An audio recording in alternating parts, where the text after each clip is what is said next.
guys, welcome to my channel OMAD Tamil. 60 days weight loss challenge la இன்னைக்கு day 18. வாங்க வீடியோக்குள்ள போலாம்.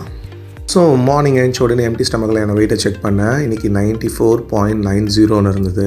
இது ஒரு செம்ம சேஞ்சு. 102 கிட்ட இருந்துட்டு 94 கிட்ட வந்து குறைஞ்சாச்சு. இந்த வெயிட்லேருந்து எப்படி குறையுதுன்றதான் வந்து நான் பார்க்கணும். ஏன்னா ஸ்பீடாக வெயிட் குறைஞ்சதுன்னா நடுவில் வெயிட் லாஸ் பிளாட்டியோ விழுந்துடும். அப்படின்னா வெயிட் ரொம்ப குறையாது. Just 20 grams 30 grams 50 grams 100 grams தான் கம்மியாகும். ஸோ எப்படி குறையுதுன்னு நானும் பார்க்கலான்னு இருக்கேன். வெயிட்டை செக் பண்ணி முடிச்சிட்ட பிறகு நான் ஆஸ் யூஷுவல் எடுக்கிற ஃபேட் கட்டர் ட்ரிங்காக ஜீரா வாட்டர் தான் எடுத்தேன். இதில் ஒன்று சொல்லணும், ஜீரா வாட்டர் எனக்கு நல்லா சப்போர்ட் பண்ணுச்சு. ஃப்ரீயாக இருக்கிற டைம்லலாம் கூட நான் சம்டைம்ஸ் ஜீரா வாட்டர் குடிச்சிருக்கேன், பிளாக் காஃபியும் குடிச்சிருக்கேன். பட் ஜீரா வாட்டர் மாதிரி எந்த ட்ரிங்க்குமே எனக்கு சப்போர்ட் பண்ணலை. அதனால தான் நான் மோஸ்ட்லி வந்து ஜீரா வாட்டரே எடுக்கிறேன். சம்டைம்ஸ் சோம்பு வாட்டர் எடுப்பேன், சம்டைம்ஸ் மல்லி தண்ணியும் எடுப்பேன். பட் ஜீரா வாட்டர் வந்து ஒரு நல்ல supportive for the weight loss. So அது குடித்து முடிச்சிட்ட பிறகு ஜிம்முக்கு கிளம்பலான்னு பார்த்தா பயங்கர மழை. டிவியில் என்னடானா புயலும் வராது மழையும் வராது, ஆந்திரா பக்கம் போகுதுன்னு சொன்னாங்க. பட் அந்த மாதிரி இல்லை, நல்லா மழை பெஞ்சிட்டே இருந்தது. வெளியில் எங்கேயுமே போக முடியல. அப்புறம் கைஸ், உங்கள் ஏரியாலலாம் மழை இருந்ததா? மழை இருந்ததுன்னா கமெண்ட்டில் சொல்லுங்கள். எங்கள் ஏரியாலலாம் நல்ல மழை இன்றைக்கி. ஸோ அதனால் நான் வீட்லேயே வாக்கிங் பண்ணேன். இன்றைக்கி மொத்தமாக 9000 ஸ்டெப்ஸ் என்னால் கவர் பண்ண முடிஞ்சுது. அதுக்கப்புறமா நான் என்னோடய வேலைங்களெல்லாம் பார்க்க ஆரம்பித்தேன். அதுக்கப்புறமா நான் ஃப்ரீயாக இருக்கிற டைம்லலாம் வந்து ஒரு க்ரீன் டீ எடுத்தேன். அதுக்கப்புறமா ஒரு பிளாக் காஃபியும் எடுத்தேன். இன்றைக்கி ரொம்ப பசி, அதனால தான் நான் பிளாக் காஃபி எடுத்தேன். ஏன்னா அது அப்பிடைட்டை கண்ட்ரோல் பண்ணும், பசி வந்து கம்மியாகும்.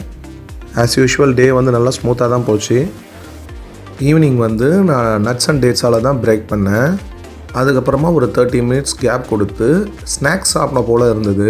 அதனால் வந்து வேர்க்கடலையும் உப்பு கடலையும் எடுத்துக்கிட்டேன். இது ஒரு நல்ல ஸ்நாக்ஸு, நல்ல ஒரு ப்ரோட்டீன் கண்டென்ட்டு, வயிறை ஃபில்லிங்காகவும் வைக்கும்.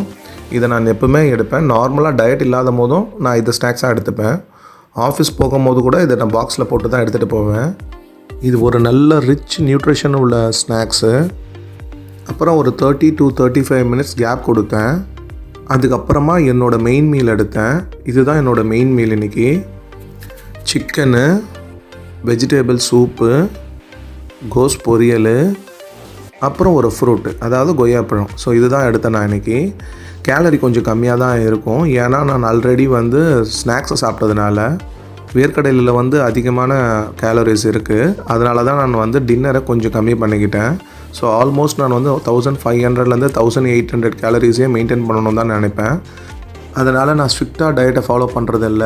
பிடிச்சதெல்லாம் சாப்பிட்றேன், ஆனால் அளவாக சாப்பிட்றேன். இந்த மாதிரி சாப்பிட்டாலே ஈஸியாக வெயிட் லாஸ் ஆகும். போர்ஷன் கண்ட்ரோல் இஸ் இம்பார்ட்டன்ட்னு சொல்லுவாங்க. அது மாதிரி நம்ம சாப்பிட்றோட அளவு தான் நமக்கு முக்கியம் வெயிட் கண்ட்ரோல் ஆகிறதுக்கு. ஸோ இப்போ தான் பாடியில் வந்து கொஞ்சம் கொஞ்சமாக வெயிட் லாஸ் சேஞ்ச் தெரிய ஆரம்பிக்குது. ஓகே காய்ஸ், உங்களுக்கு இந்த வீடியோ பிடிச்சிருந்ததுன்னா லைக் பண்ணுங்கள், ஷேர் பண்ணுங்கள், சப்ஸ்கிரைப் பண்ணிக்கோங்க. நாளைக்கு வேறு ஒரு வீடியோவில் பார்ப்பேன். See you guys.